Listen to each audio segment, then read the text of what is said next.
Здравейте, днес ще ви покажа как може да се ускорите много бързо спида. Ето така. Или пък скока. Така. Видяхте. Ето се спит.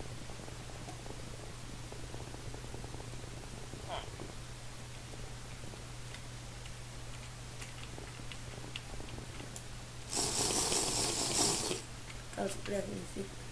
Значи, взимате команден блок. От него може да го вземете на клонина. GIF, на който искате да го дадете, в този случай аз. И номера на блока. Този път командния блок е 137. И имам 2. Ето 3. Да.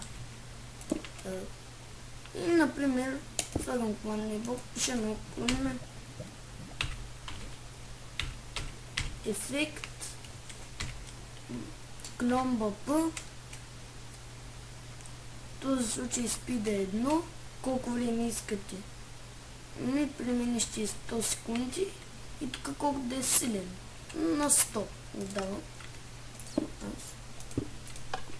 И видяхте. При скока просто това е номер ID-то на спида. При скока тук ще сложите 8.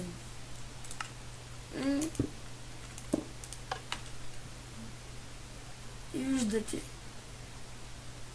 колко невисоко скочите. Може и по-малко. Например, тук да го дадете, да не е 100, ми да е, например, 10.